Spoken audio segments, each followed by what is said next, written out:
Wait, sobrang dami na. Sobrang dami na. Nang alin? Ng tanga. Oo, sige. Ikalat mo na. Sobrang Bitawan dami mo na. Bitawan mo na. Dead ka lang. Yeah. Dead. Go! Go! Go! Sobrang dami ng tanga, halos hindi ko na mabilang. Mga bobong nila lang, akala mo'y sinasapian. Talaga bang ganyan na nga?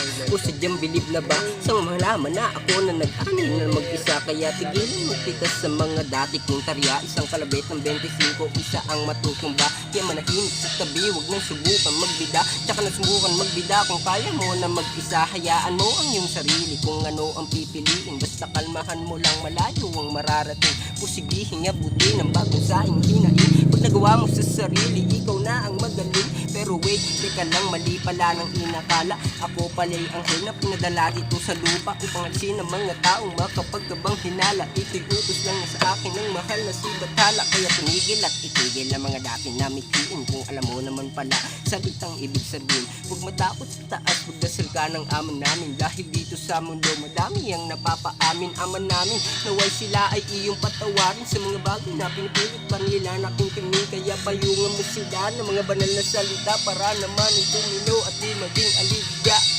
Dad!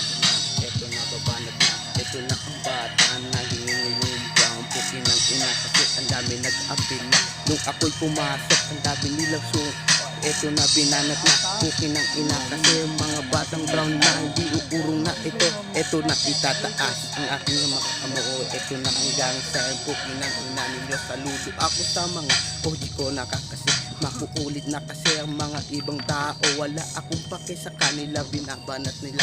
Oh, ito lang ang sasabihin ko sa kanila. Pakinggan nyo ang sasabihin ng mga oji. Parang di na kayo umulit sa dati nyong mali. Ito na pukin ng ina kasi mga tropa nagmamalaki sa akin. Kung wala namang makain pukin ng ina nila.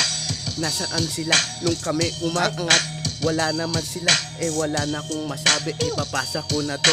Salamat sa'yo, Oji, pinagmamalaki ko. The best in the best, si Kabog Lagawale.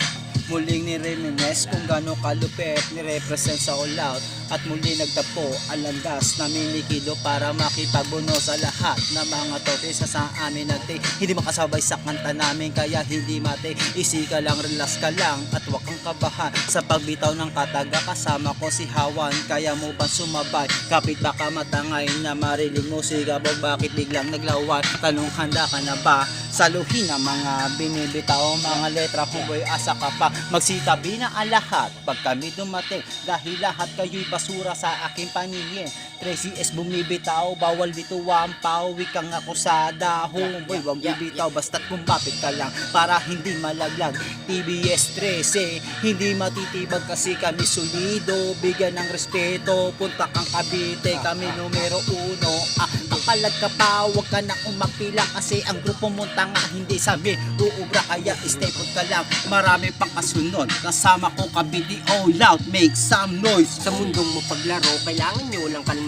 Dahil sa panahon ngayon, marami kang nasasapawan. Maraming tao na kailangan ay katiwalaan. Di mabilang sa daliri, mga taong nahihirapan dahil pagsubok hinarap sa sariling kalungkutan. Mga bagay na minsan ay kanila din ay naranasang problema na madugo nang galing pa sa kalaliman. Abutin ng mga pangarap, papasok sa kadiliman. Bumabanat na